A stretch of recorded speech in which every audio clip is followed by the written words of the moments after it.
ideas. And I'm originally from Nebraska, and knowing coming up to Nebraska and Iowa, the fact that Nebraska's got 11% of their crops in because they're still underwater. You guys have some dark days ahead of you. And hopefully we can continue to do that, and we'll keep that open door policy. I appreciate the positive side, but know that we're not oblivious to what's on the other side of this. There are some tough things that we got to keep working on. So. You bet. As farmers, we don't. I think you've referenced before, Ron, is that we don't just go home at 5 o'clock and leave our work. It's outside, and it gets real personal some days when things are tough. You really got to dig down. Yeah, and I just speak to the human side of this. I remember going through this with my family and seeing it now. And it's one thing to come home and have that nice hearty idea that everything's great. The sun went up, the sun came down, and everyone's happy. But there's a lot of depression. And there's a lot of stuff that goes with when you're sleeping in your farm, and that the time ahead can be tough. So whatever we can do with that, but I appreciate what you're saying, but I also want to let you know we're listening and watching what's going on down the road. And from a personal standpoint is that, I understand, I want to say that I appreciate the job that both of you do, and I have different opinions too, but, you do a good job of sorting out some of the more vocal segments of the voters out here, and coming back with some common sense. And I want to know that I support both of you. Thank you very much. Appreciate it. Thanks, Dave. All right, our next topic. Come on up, Greg. You don't need to raise your hand, just come on up to the podium. Who's ever next? Greg Zelka, 16821 Circle Drive, Little Falls, Mayor Little Falls. Gentlemen, I want to thank you both, most of all for your availability whenever I wanted to talk or needed to talk. There's email, text, or phone calls. It's greatly appreciated. And also thanks for some of the compromises that you made. Something near and dear to my heart, of course, LGA, and we'll probably know Paul heard from me on that.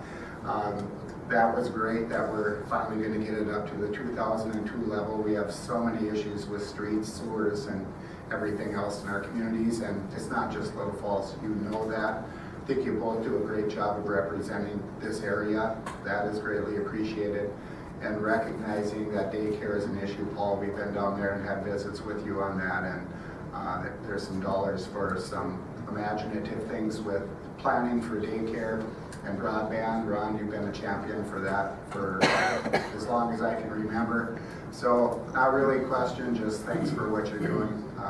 Keep up the good work and keep representing Greater Minnesota. Thank you. Yeah, I just, Greg, we don't come up with these ideas on our own.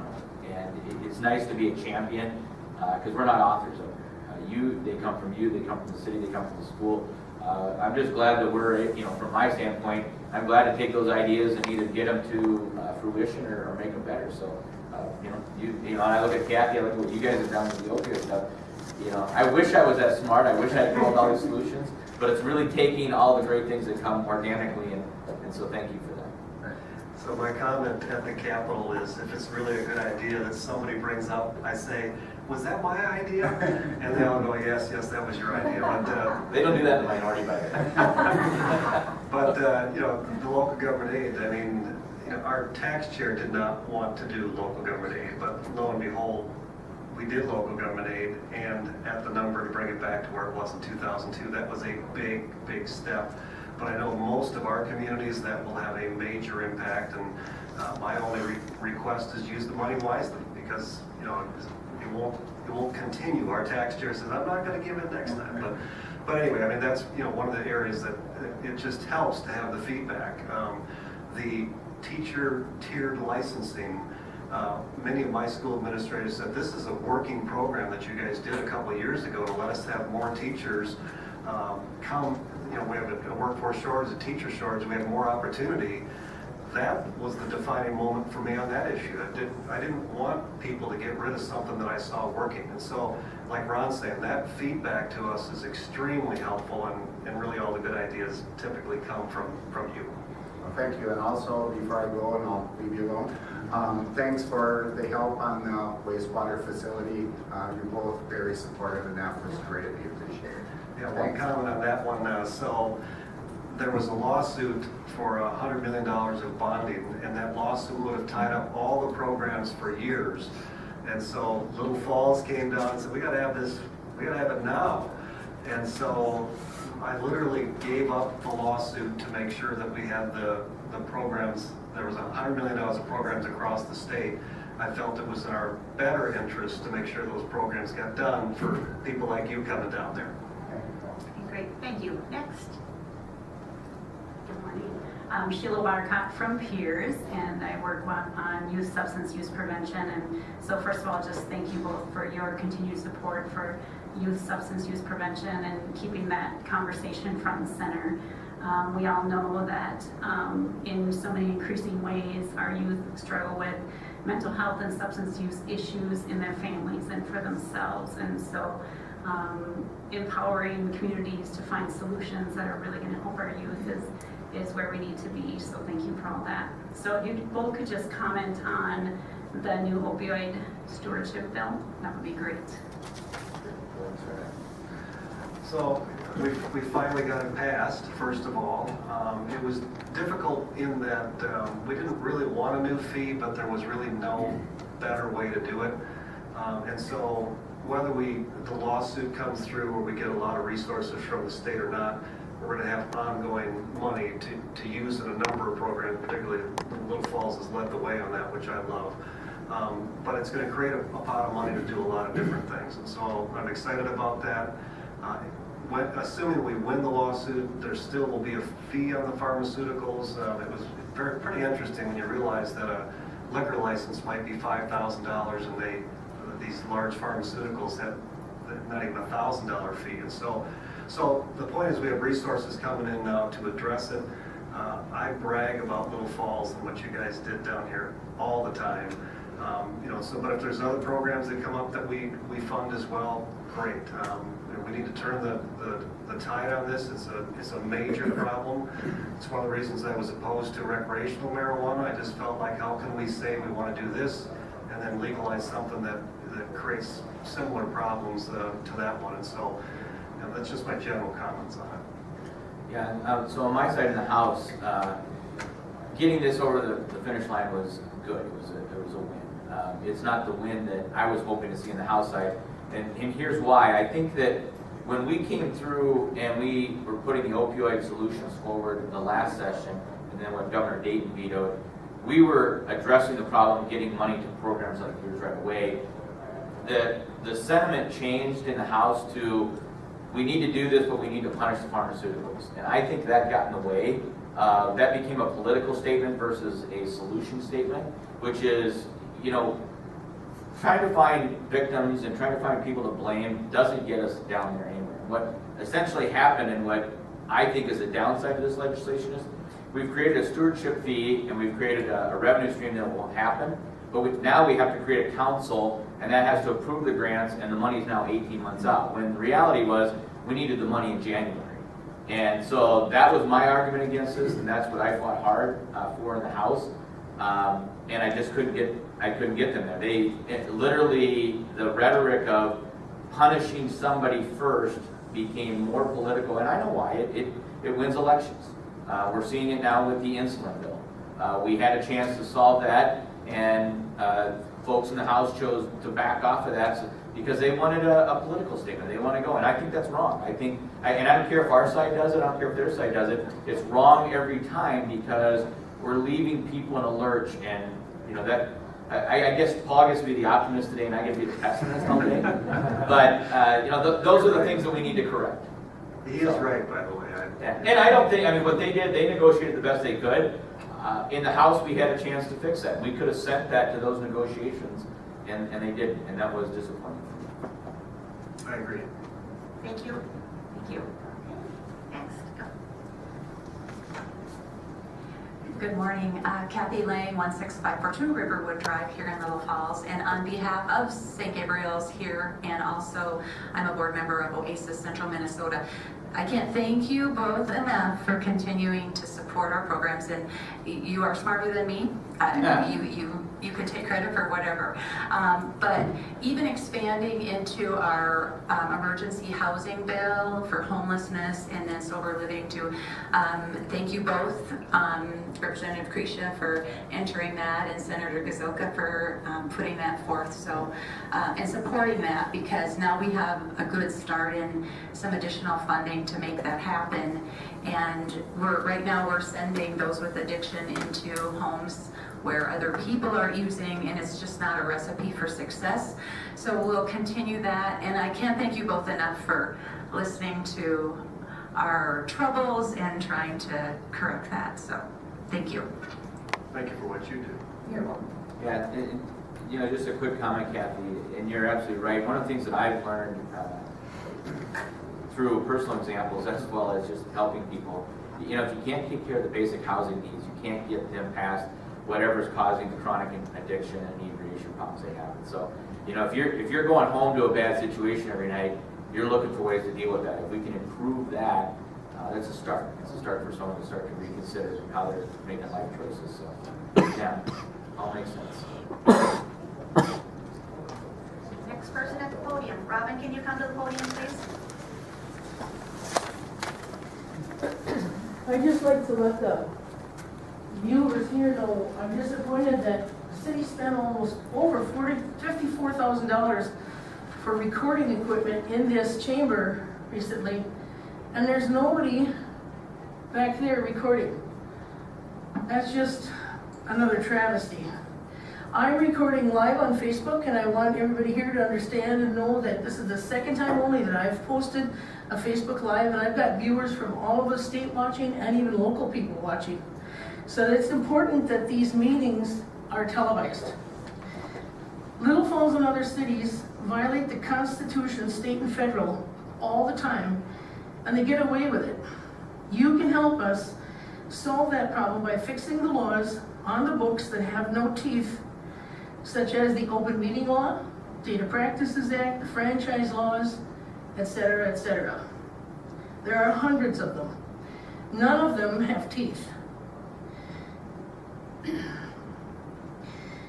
You can fix this by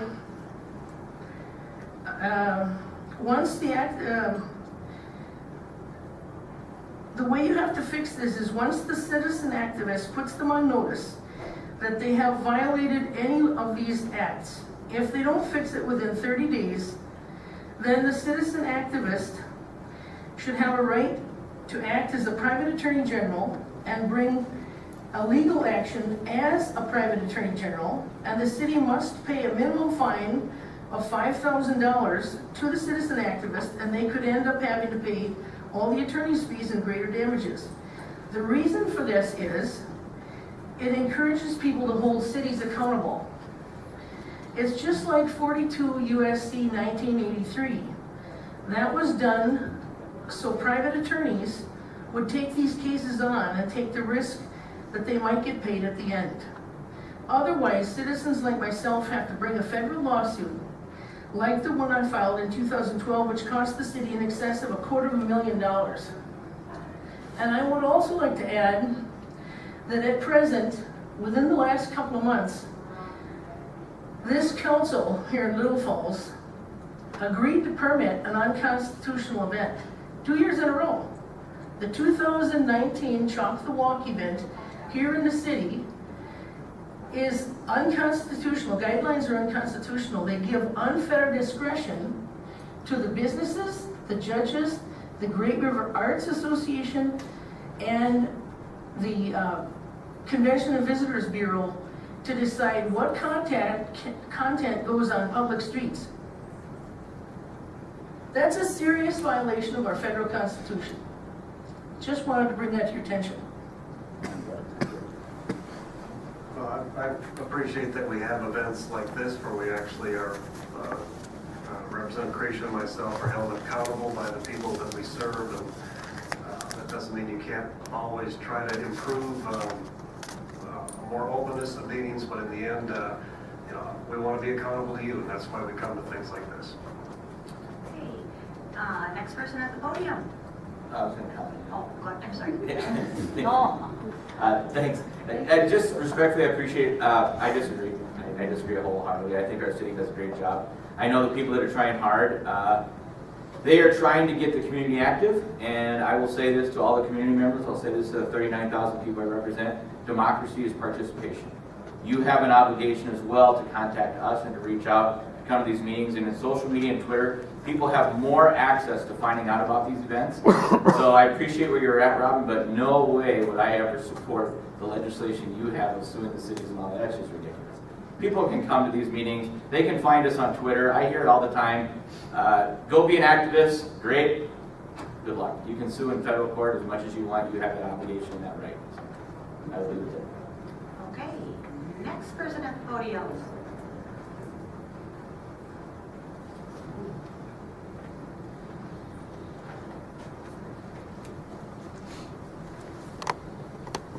Good morning. My name is Mona Marshall. I'm a resident of Little Falls here.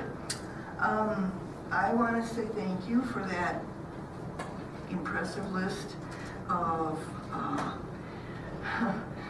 legislation that got voted down. It was just things that needed to be done, and I thank you for that.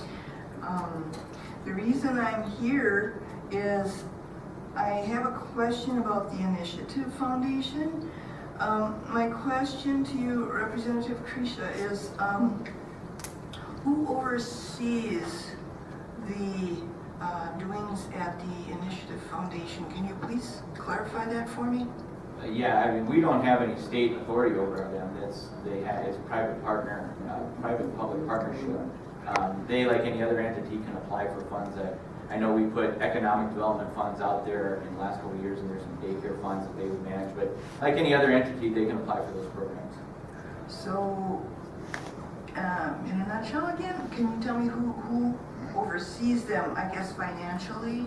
Yeah, they have they have boards, they have board of controls. You can get named and put on their board. It's all run through, they have an oversight board. So Matt Barelick is the president there. He'd be the best one to answer it. I mean, what is your question? What is your concern about?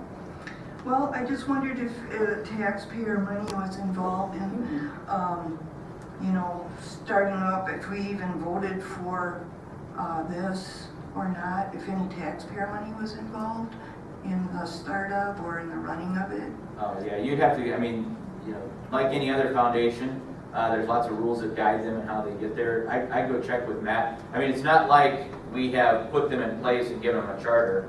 They tap into McKnight, they tap into Blandon. So that's the kind of organization. Yeah. Okay, thank you. Yeah, thanks for the question. And their annual report is on their website, and they're one of 6. The one we have here in Little Falls covers 14 counties here in central Minnesota, and there are 6 initiative foundations that are scattered throughout the state. Okay, thank you very much. Yeah, thanks for the question.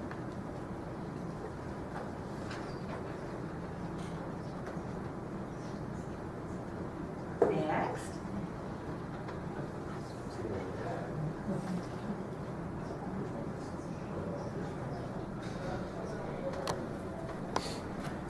Michelle Halverson, resident of Little Falls and administrator of Little Falls Health Services.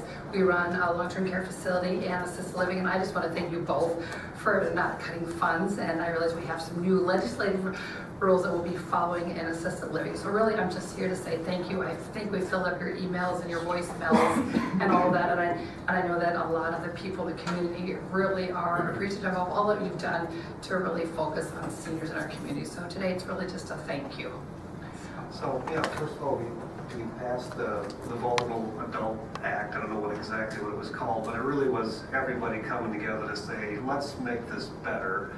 And a compromise between, different groups, to find that place. But I'm proud of what we ended up doing there. And then as far as funding the nursing homes, all of us were trying to find ways to bend the cost curve in health and human services. It's growing at rates that we have to figure out. But I was surprised that the governor in the House wanted to cut nursing homes, and that was to the very last day.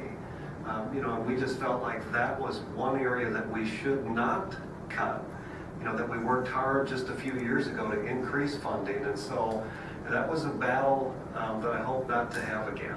Yes, again, I just want to thank you again for all you've done and really supporting our, as you know, all of us are aging, none of us are getting younger, so we really appreciate what you've done for the long-term care community. So Michelle, before you go, so Paul has to be kind. Paul, and he's right, he came with a compromise. I did not like that bill. And here's why. Well, you guys had to compromise because you had some very hard activists saying that there were some horrible things happening in long-term care in the system. That simply wasn't true. And I'll speak for you because I can, and I can say this, and you should be kind. But the fact that we had legislators and activists down there saying that people were going to nursing homes to die is ridiculous. You are not going, you are going there for some of the care. I mean, if you look at people that have been to your care facilities, not one complaint from our area has come, not one. What was happening was this was a total dereliction of duties at the state level where there were reports that were given up and passed through DHS, and those reports were ignored or because of staffing reasons were set aside. Correct. It was not that there was care facility problems. And I want to be absolutely abundantly clear about that. I mean, the fact that I had colleagues in the House that wanted to cut long-term care facilities in rural Minnesota and put more regulations on it when you didn't need that, that frankly fired me up because I worked very closely with your community. I've been in and out of these nursing homes. I've been out of these care facilities, and people don't go there to die. They go there for care, and they go for coming out of tough situations. So I want to speak on your behalf on that, and this is similar to the floor speech I gave. Paul did the right thing. They had to compromise. I, on the other hand, want to speak for you and say it's ridiculous that people were putting you in a position that painted our rural long-term care facilities as places where the care wasn't happening, because that just simply wasn't true. So I wanted to speak on your behalf on that. I think you get legislation with that increase in 2015. The other thing is Little Falls Health Services wouldn't be that bright and beautiful building if we weren't able to write that moratorium exception project. So Little Falls really benefited from you also supporting our proposal to build that new building to really have people come in, not only live out their lives, but be able to return back to their communities for short-term care. And we really do celebrate life in long-term care. So again, thank you. We're on our 5th year of our new name too. So we have a big open house, and we still invite all of our community and our legislators in on June 18th. So thank you again for all you do. I may come, but I'm not going to stay. We know. I have 20 years before I have to come visit you for a break. We're way too young. By the way, I love this side of Ron. It's because I have to work with a governor from the other side of the aisle and a house from the other side of the aisle, and in the end, if you don't have some sort of compromise, you don't get anything done. But I love this side of Ron. Bill Osberg, 1304 Van Harden Boulevard. Be careful when you think you'll be going into a nursing home. Bill, you're going to come live with us. My kids love you too much. We love them too. Except for the one that went in the Air Force, should have gone in the Navy.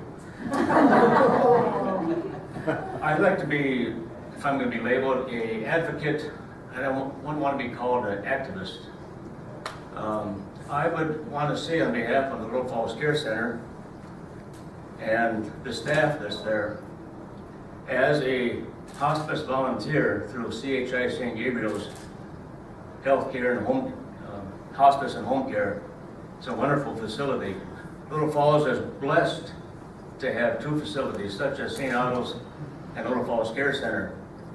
So I will advocate for both of them for you to become involved as a volunteer in whichever capability you think that you can do. When you walk in there, you know that the patient, the clients, the residents are being taken care of. And so the other comment I want to make is, besides that, is that St. Otto's is excellent too. I did a lot of painting. I think I painted every room in that building and put wallpaper in every room in that building too. The only comment I want to make, and I guess put it as a question, how much money does the state of Minnesota or any other state in the United States have to put into schools that will make our SATs and ACT scores go up?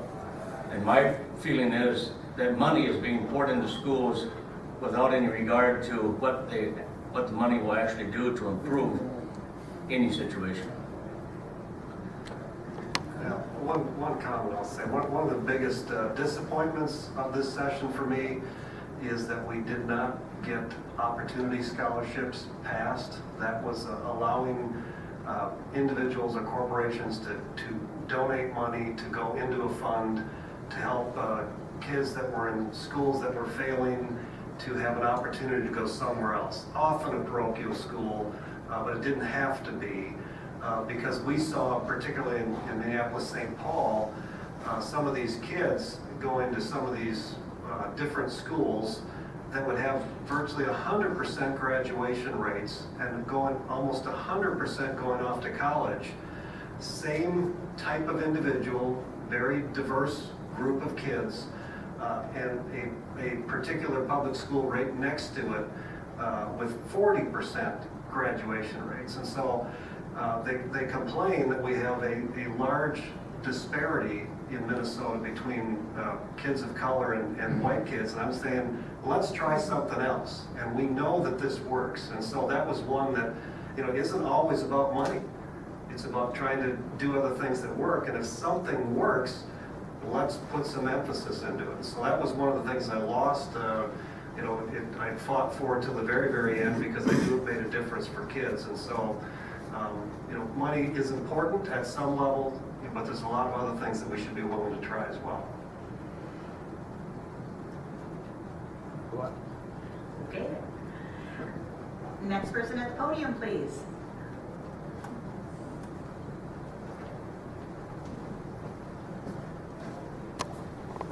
Hello, Lon Johnson, work with Central Soda on the south side of town, and I'm not sure if this is a place to bring this to, but I talked with Steve Bukowski with the county on trying to get an access when they did the bypass around Little Falls to try to come from the north and get into the south side of Little Falls down there.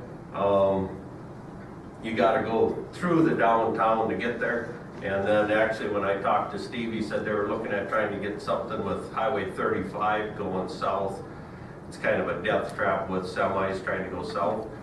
And I guess that's what he said, the place I need to start is with our congressman to try to get something done there. And I guess that's why I thought I'd come here.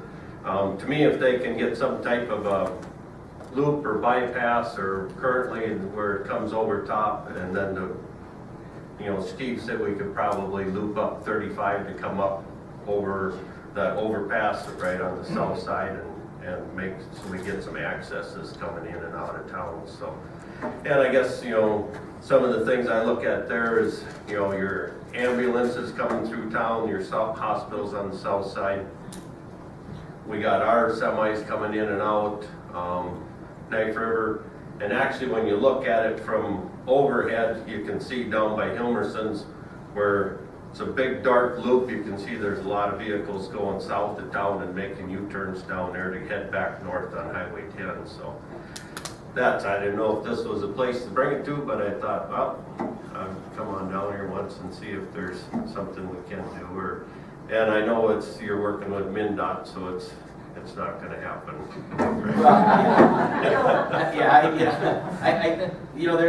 I will say there's frustration because of the process, but I mean, the right answer is yes, bring it to us. We'll start putting it together, start proposing it. These transportation plans are 10 years out, and it's just getting in that and starting to find out how you can make things happen. And things change from time to time. As they come in to do an infrastructure project, there might be an opportunity to slide something in, but if we don't start the process, we're always frustrated. So I'm glad you brought it up, and what I'll do is I'll follow up and I'll make sure both of our offices have that, and we can start submitting things through MnDOT. Okay, thank you. The best we can do. Thanks, Lon. Next comment or? I like the shorts. Stephen Jones, 13310 Thomas Drive, Superintendent of Little Falls Community Schools. Having people add their address. They're used to doing that at city council meetings. Okay. Oh. I was just following the rules. I'm trying to figure this out. What does the little sign say laying on the podium? Please state your name prior to asking your question. Doesn't say anything about address. All right. Well, for me, I don't need to have your address. Okay. Unless you're giving good trick or treat. Okay, well, thank you, gentlemen, for what you've done this year and in the past. If you notice, I only connected with you 1 or 2 times this year. I was pretty quiet. I just felt that the initial answers you gave me, I've always come to take you at your word, and you lived up to that, and I didn't feel that there was any need for me to pester you with things going on. So I want you to know that I didn't pester you, but not because I wasn't interested in what you were doing, but I just appreciated what you were doing. I would like to talk a little bit about public schools, and the gentleman's question brings that up. Minnesota, once again, is either first or second with Iowa, always, in ACT scores across the nation. That is a given. Even though in the state of Minnesota, I think we were 23rd this year in the amount of money spent on education statewide. So I think we're getting really good results for the dollars that we put into education. Little Falls, even though we don't talk about it, brag much, we were among the leaders in central Minnesota in graduation rates. We were 97.8%, which is huge for Little Falls, huge for the state. Those are things we're very proud of. Some things that we confront on a daily basis, and I know these statistics because I just got them last week. In the last 5 years, our special education numbers in Little Falls have gone from about 12% to 15.8% of our student population. And quite frankly, we are dealing with a different student population today than we did when many of us went through the school system. Very different. As we throw diversity into that as well, we know that in Little Falls, our student who we work with today is vastly different than who we worked with 10 or 15 years ago in a number of fronts. That all comes to light in our area as we deal with many of the societal challenges facing us. Senator Gazelka, you mentioned in your list of things that didn't happen, a number of things related to illegal immigrants. Unfortunately, many of our diversity students are thrown into that bunch of being termed illegal immigrants, and they aren't. Our diversity numbers in Little Falls, in my short time here of 7 years, we've gone from 5 or 6 students who require English as a second language to next year we're anticipating over 70. They are not illegal immigrants. They are students of diversity who are confronting challenges because of their language barrier. And so I just would love for you to reiterate, and Representative Kresha, you always have gone forward with us on this, that as we're working towards illegal immigration concerns in our country, that doesn't mean that children of diversity are illegal immigrants. Last week I was at a meeting, or actually a week ago Friday, I was at a meeting at MDE, Minnesota Department of Education. I get a call that up front is lit up with concerns about Muslim students wiping feces all over our bathroom walls in the school district. It is an absolute lie that has happened. It's come up time and time again. I've confronted it on up front before, as well as many other concerns brought up about our students that are simply not true. And I'm tired of that from a school district standpoint, as we're trying to do the good things that you're talking about in terms of providing opportunities for our students, but yet so much of my time is dealt with misinformation based off things that I cannot, as a school district superintendent, control. I'm trying to control the things I can control. And I appreciate all that you have done to help us along that line. And any clarification you can provide is really something that we need. So thank you. Yeah, I think you said it well. So.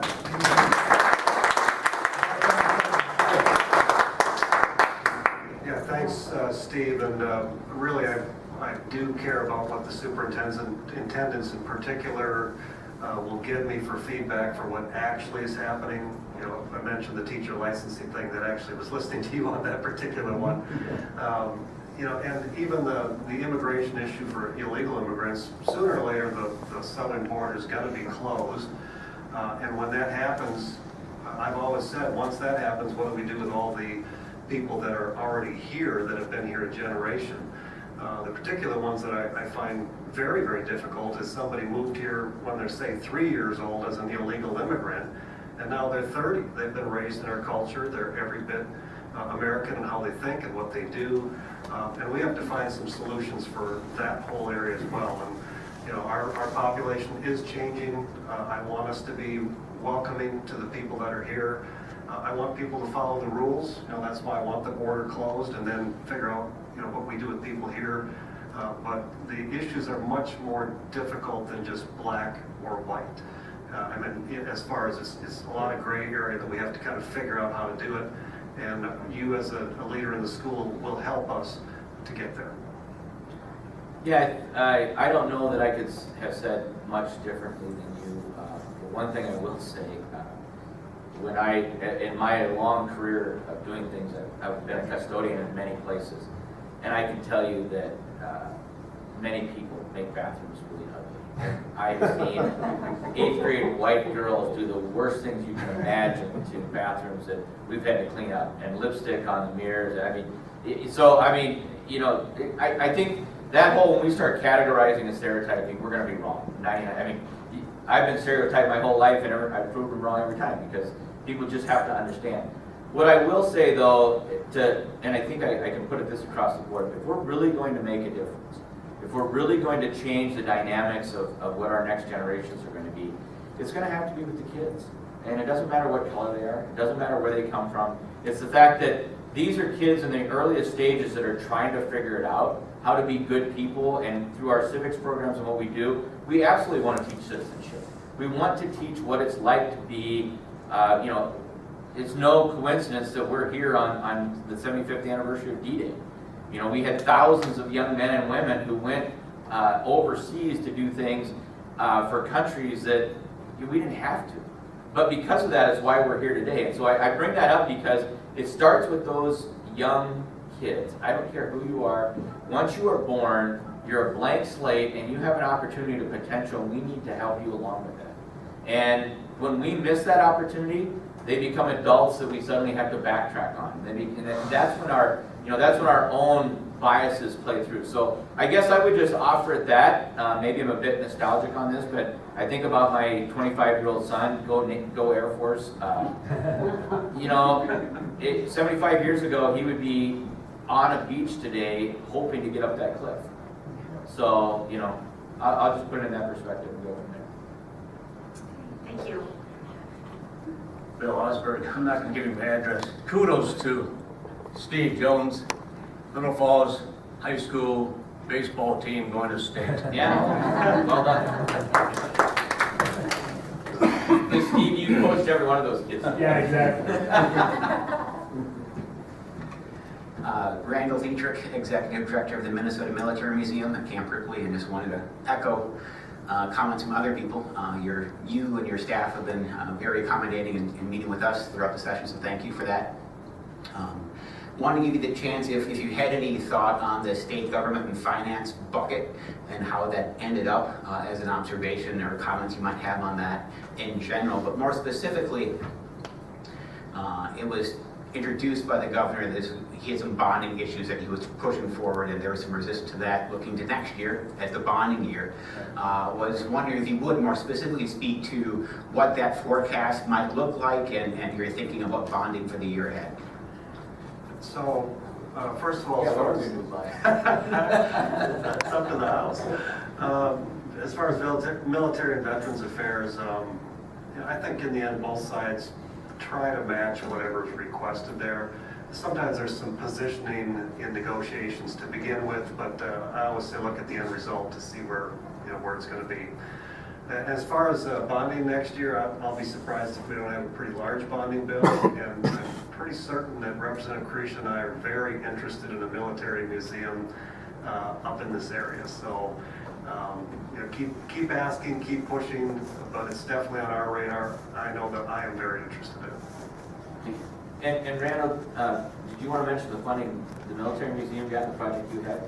Sure. You should, it's a good project. Yeah, thank you. Again, with support from both of you, we received money through the Legacy to do two major initiatives.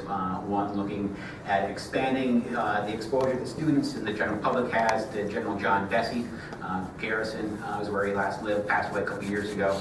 Minnesota's most decorated veteran. Money that now that we have his collection, we've been cataloging that collection over the last year, that money will help us get word out statewide about who General Vesey was, both as a soldier, World War II soldier, and as a statesman after his service. That's one thing that was funded. Thank you for that. And then another initiative that was funded was Minnesota Since 9/11, in anticipation of the 2021 anniversary of 9/11 and the fact that we've deployed or had service members numbering about 40,000 in Minnesota since 9/11. The time has come to start to try to create a statewide definitive history of what this era looks like, America's longest war. Because as we look at the Civil War and look at the letters we have in our collection from 160 years ago, it's easy in some ways to piece those things back together. It's more difficult now if you try to piece together the histories of folks, because texting back and forth and Skype and email, all those documents are being gone, they're ephemeral. So that money that was granted to us is going to allow us to look at this last 20 years and start collecting that information from folks statewide and then share what we find with people as well. So thank you very much. Don't only, can you describe to the public the bonding project for next year? Sure. We move forward this year with kind of putting the pieces in place, moving forward into next year. The Minnesota Military Museum has been at Camp Ripley for 40 years. It's over 6 acres. There's about a dozen buildings that we have displays in, and the time has really come to try to bring those things together. 80,000 artifacts in our collection need a proper place to be housed. The museum currently is in the flight path of where the C-130s land. And so the suggestion has been made that at some point you should have a plan to move this museum. So that's what we're helping with. Our hope in developing a bonding request, which was one that might include or could include the fishing museum as well, under one roof directly outside of the post, giving people easy access from the highway, being a destination for veterans statewide, as well as all the folks coming up from the Twin Cities to enjoy the lakes area in the summertime. Really a destination that can be a great home for military stories, veteran stories, as well as just a destination for veteran reunions and a place to gather and remember, whether it's the D-Day anniversary or more recent anniversaries from 9/11. So we're excited about the opportunity and think we have some good momentum behind us. Yeah, Randall, you and you guys have done a nice job, your team, and I'm excited about this project, and I'd like to see what it's going to look like. Just to give everyone an idea, we've got the Military Museum, which is housed in Camp Ripley. We've been alerted by the feds we have to change that. So we know that we have a couple of problems that I think we can solve with them. And the other thing is part of the security details coming from the federal government, Camp Ripley, is to move their check-in and visitor center outside of the gates. What they'd like to do is you would come to a facility like you do in most other bases. You would check in and all that before you're allowed on post. And so we know that that has to be solved because that's being pushed from the top. We know you need artifact space. We know that we need to expand the great resources there. And if you've been out to the Military Museum, it's fantastic. I mean, it's a gem for us. What I also really like about this is the willingness, and there's a cooperation to bring the Fishing Museum. We have this amazing resource with the Fishing Museum that if all housed, and I was in one of the committee hearings, we were going through this, and I think a lot of times people think about Minnesota, because we're so close to Camp Ripley, as a military state, but we're more a fishing state than we are a military state. We have to remember that. I mean, people have more legacy sitting in a boat with a fishing rod than they do the great things we've done in the military. So this really brings things together. And the last thing that I'll say in this, just continue, because there's so much synergy here, is, I mean, if you were out at the cemetery on Memorial Day, you realize how important this is to families. And the idea that they could come to this facility, walk to the Military Museum, go visit a loved one in the cemetery, and be able to go talk about the heritage of the fishing, that just all makes sense. So I think there's a lot of good things in this project. And the experience of veterans and the experience of fishermen are not mutually exclusive. These are the same stories, the same people in many ways. And in as you point out, if 1 in 3 Minnesotans are fishermen, we love that because it's a chance to engage so many more people into our state's military history, and maybe more compelling is just the opportunity. We love having school groups come through the museum, but right now we're a little handicapped with how we can facilitate that process given our tight space. So to have a classroom setting within this museum to really engage students from all across the area is something we're very excited about. So again, thanks for the support. And I mean, there's a broader picture here too. I mean, we've got students going to the zoo. We've got the Lindbergh Museum and the house, the Weyerhaeuser Museum, and plus the military. I mean, we have all of these great attractions, and I'm not shameless about the fact that if I can suck all those tourism dollars here, and if I get people here using our gas stations, and why not? If I take every penny away from Brainerd, my Brainerd legislators will hate this. So be it. Well, the last thing I'll add is there are folks that would love that museum down in the Twin Cities, and Ron and I are not going to let that happen. Thank you for your work. We're going to hold you to that. Yep. Other comments, questions today?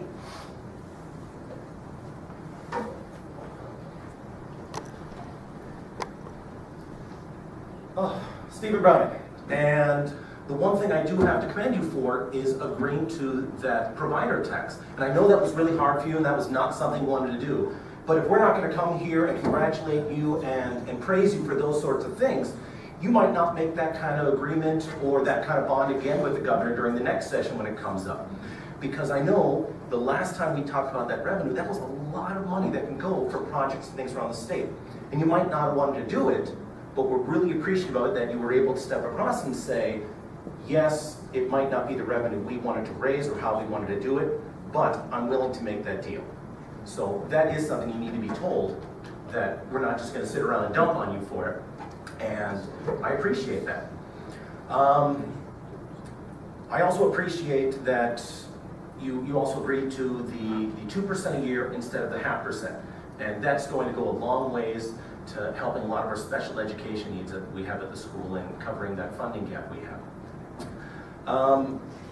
Finally, and I know this one's really hard to talk about because it's not popular, but the conversion therapy one, and I think I have two people here before me who are understanding and appreciative of this issue. And I think I would love to see you more forceful. I would love to see a Republican state senator, Republican state representative be very forceful to their own caucus. But I mean, let's be honest. The Republican caucus is not very open to this idea. And to have two people who I could see as allies in this, I would really like to see you be very forceful on that issue and really push this next session. Well, thank you. First of all, the provider tax was 2%, was going away. You're right, we did accept 1.8%. I'm telling people now it was a 10% cut, but the defining factor for me was that all the hospitals were asking for it. In the end, if they were saying, please don't do it, I think we would have found a different way. And so trying to listen to my constituents on that one. Education, certainly the number we landed on, I think was a good number that everybody felt pretty good about, both sides of the aisle. And then conversion therapy, for those of you that don't know what that is, first of all, it's hard to, if you're not, people define it differently, but it's basically if a adolescent has same-sex attractions, what do you do related to counseling and practices? And so Senator Scott Dibble in the Senate had language that basically prevented pastors, Christian leaders, or professional counselors from talking about the fact that you don't have to lean into those attractions. I think that would be, so all of that would be illegal. And I think, frankly, that would have been unconstitutional related to religious liberty. What Republicans are trying to work on is language that simply focuses on the therapist, which is where we think the laws can be addressed, and simply where I want it to be, and what we were trying to find a compromise at the end was, if an adolescent went into a therapist and said, I'm gay, I would hope that the therapist would simply say, how can we help you? If an adolescent went into a therapist and said, I have unwanted sexual attractions of any kind, same sex, 10-year-old, whatever, my hope is that the therapist would have the right to say, how can I help you? And so that was kind of where the nuance was, where the disagreement was from the two sides. And I visited with a number of therapists, and that's pretty much what they do. But what everybody was against is coercive or adversive treatments of people, forcing them against their will to do something that they don't want to do. And that's the part that we all agreed on, we just couldn't get over the finish line. Well, and part of it is acknowledging that there's nothing wrong with our gay and lesbian brothers, sisters, anyone else. And that's, I think, what this bill says, is that it's the sort of thing that says there's nothing wrong with them, there's nothing to fix. And I think that's the frustrating part, is it would be great to have, and I'll be honest, it would be great to have some Republicans up on the House and Senate also saying there's nothing wrong with them. There's nothing that needs to be fixed in our children, our brothers, our sisters, our parents. There's nothing wrong with them. And I think that's what I'd like to see you guys work on next time and be very forceful about. Thank you. Yeah, so Stephen, thank you. Just a couple comments. First of all, as I said earlier, stereotypes don't work. And please don't stereotype Republicans. We know we cannot fix people through legislation. That never happens. I don't care what issue it is, we're passing bills.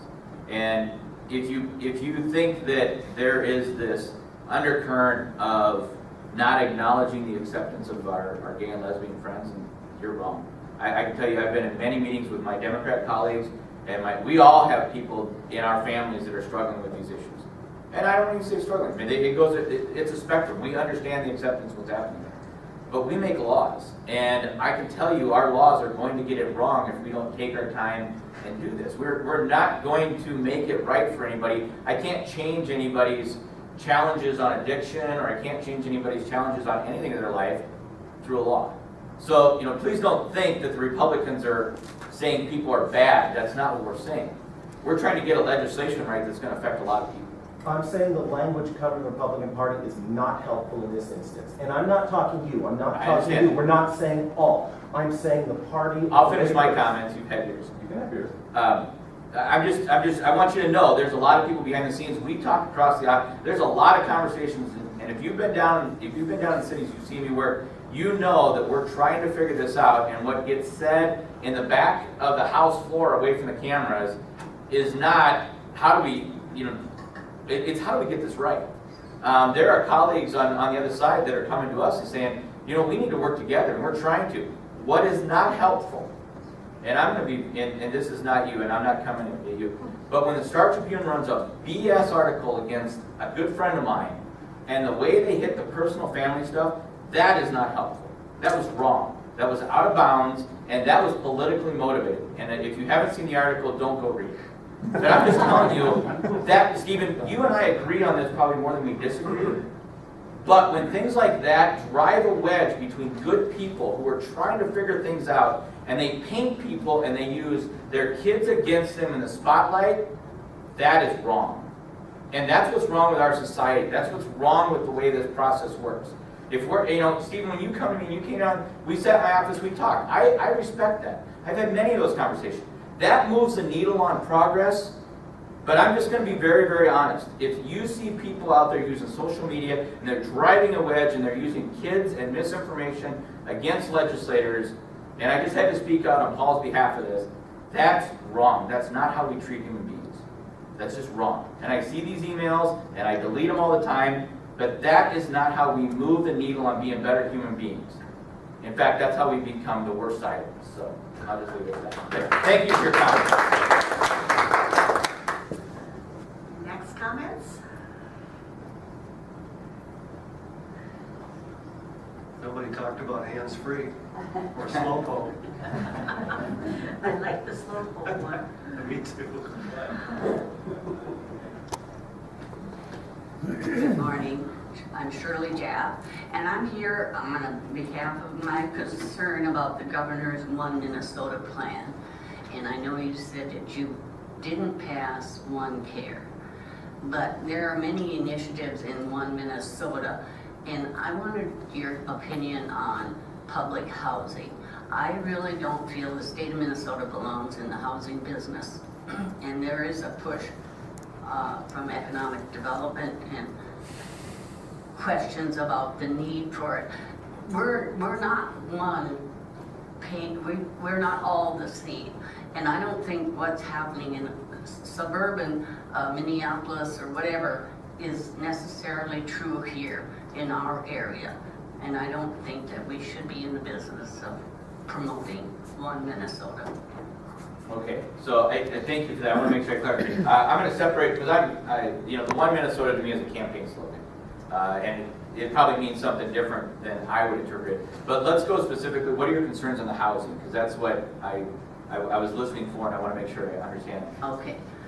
In this area, we've been told that there isn't an emergency need for more housing, but the promotion here is for low-income housing. And I don't feel that it's justified in this area, and that's why I say you can't paint it as One Minnesota, because we're all individual areas, and we have to justify what's happening. If you feel that's needed here, that's one thing, but I think you have to question whether it's really needed here. Okay, so thank you. So let me tell you what I've heard, and like I said, a lot of these ideas they come from people in the community. The housing needs that I've heard, I can tell you this, not one person has come to me and said, whether it's any particular group saying, hey, we need housing for this group of people, whether, and I'll just put it out there, nobody's saying we need to bring in refugee housing, nobody's saying we need housing for that. What I have heard is workforce. I have many, whether it's Todd County, I go to Long Prairie or Little Falls, what I have heard is employers saying, I can't attract enough people because there's not enough housing on the market. Now, we can solve that by getting private contractors to build more housing, but right now our private contractors are steeped, they just don't have any more capacity. So if we truly want to solve that, we have to figure out what we're going to do. And I don't know what the answer to that is. The other thing that I hear on housing is two things, and this does, or three areas that concern me. And I'm just trying to find a solution. Number one is battered women and domestic violence. Too many women that come out of a situation, they don't have a place to go. And I wish we could solve that with our families and our churches. I don't see that stepping up enough. But the reality is when a woman shows up at social services or the sheriff's department, or we've had to come in there because of a violent situation and they've got two kids with no place to go, what do we do? And where are we going to put them? We can't put them in jail, they've done nothing wrong, that's not right. But we need to help them because we need to get them on their feet. A lot of times they can't go back to the house because the perpetrator who's violent is going back there. And so I'm just trying to solve this, and I'm not telling you I have any ways, I'm just telling you what I hear. The other one that I hear is people coming off of addictions. Oftentimes these people, they've expended all the capital with their family because maybe they've stole from mom and dad, or maybe it's been so hard, and now you have somebody that's going through addiction that finally is about to solve or trying to solve it, but then you have a family at home that says, you know what, we've done this for 10 years, you have to solve this somewhere else. So where do we put that? So that's number two. The third one that I worry about is foster care and child maltreatment. And it's the sick, sad underside of our belly is there are these people that are coming out of tough situations that if we could just find a home for them. And I don't know how that looks. We have landlords that often won't rent to them. And part of it is landlords can't rent to them because all of our rental space is eaten up. So what I'm saying to you is you're right, but how do we solve these other ones that people are coming to me? And I haven't figured that out yet. So I'll offer that. That's what I'm hearing, and what you're bringing up to me is you're saying, we shouldn't just be throwing housing out there willy-nilly, and I agree with you. Right. If I paraphrase that correctly. Yes, that's Okay. correct. Are there not homes for sale in the area? Yeah, they get sucked up so quick. And you're asking the right questions I have. Go look at the real estate market, but then again, I go back to take the mother with two kids who's out of her home. She's just trying to find a safe situation. She's not going to be able to buy a house right away. So those are just the challenges that I hear.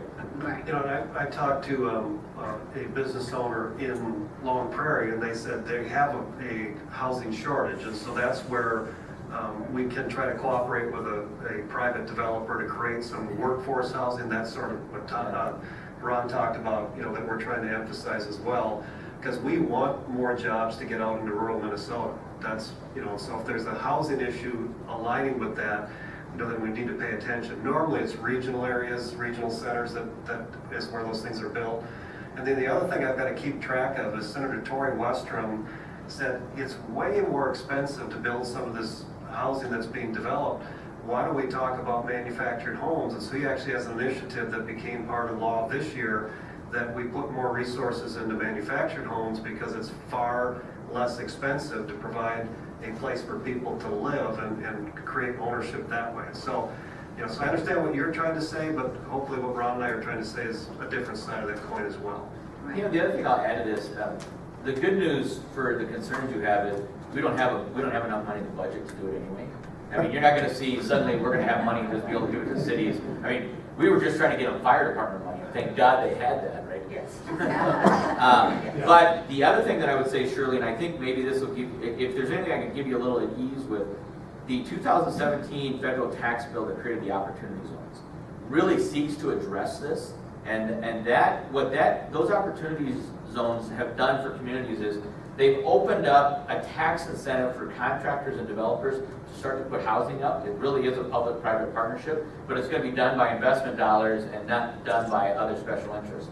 Maybe I am hoping this is one of the solutions that starts to get the private market, because the really beautiful thing about the opportunity zones is it's allowing people who've made nice capital gains in the stock market to move those capital gains into distressed areas of the country and solve these housing and daycare and long-term care facility needs. So I'm hopeful that that's going to move the right money from the private side and not do what you're asking, which is try to find a government solution. Right.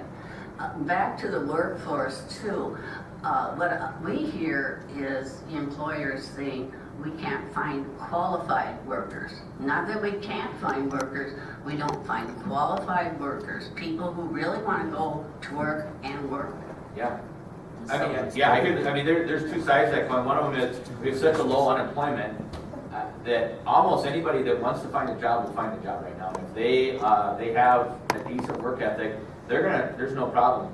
But we still do have a people problem, and this is a global problem. We don't have enough people to fill the demand, so it's going to be challenging. Thank you. Thank you, Shirley. And we'll probably wrap up with one last question or something. Tom?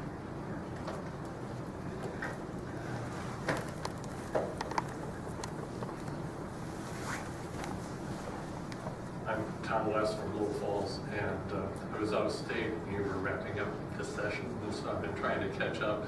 Could you tell us where you ended up on cybersecurity funding of elections and ensuring that people that vote in our elections are legally qualified to do so? So there was some discussion over HAVA, Help America Vote Act money, $6 million or a little over $6 million available from the federal government that was fully funded in there.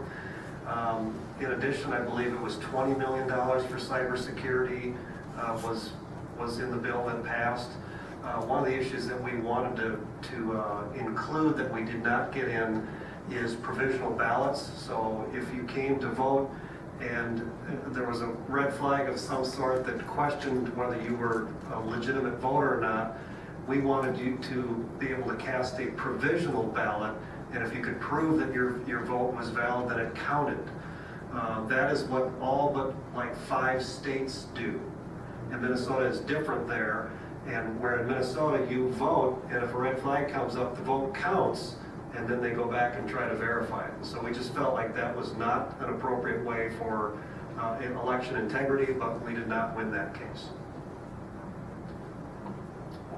Anything else this morning?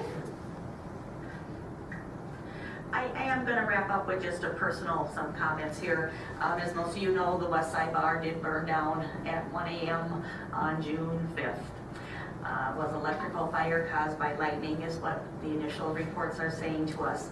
But as a taxpayer in town and a business owner in town, nothing could have been done better than what it was by our local fire department, our police department, the highway patrol was in, the sheriff's office was in. We had fire crews that came in from Fort Ripley, from Piers, from Flensburg, from Brainerd. Everything worked. The local police department called Greg Valentine for me. He got me hooked up with the Red Cross. We did have 5 apartments above the West Side Bar, so we have those people displaced in the community now. 3 of them were single people, 1 is a young couple, 1 is a married couple that is raising their grandchildren. They have the big 3-bedroom apartment. Red Cross was there at 3 o'clock in the morning helping us take care of those people. So I have a very different view of paying taxes in this community going forward, and we don't know at this point in time what we will be doing. State Fire Marshal was on site mid-morning yesterday already. We did get permission to demolish the rest of the building because that front wall is starting to kind of lean towards Broadway. They do want to save the westy side for us though. We are fully insured. We do have the opportunity to rebuild. We just need to figure out at 61 years of age if I really want to do that or not. But thank you to the community and the support that we have. For once, social media has been a good thing because people have been reaching out to us and telling us the wonderful stories they have of their experiences in the West Side Bar. They met their spouse there, they remember dancing there, they remember just all kinds of wonderful things. So thank you to the community for their output. And thank you to our elected officials today. We just so appreciate that you are accessible to us. And that is such a key piece that if you do need something, our community knows that you are there for them. And as you break into assistance every time, it's always fun to work with them. Thank you. Thank you. Great. And thank you to our audience and to Robin for recording for us today. We'll watch it on your blog spot. All right, thank you. You too.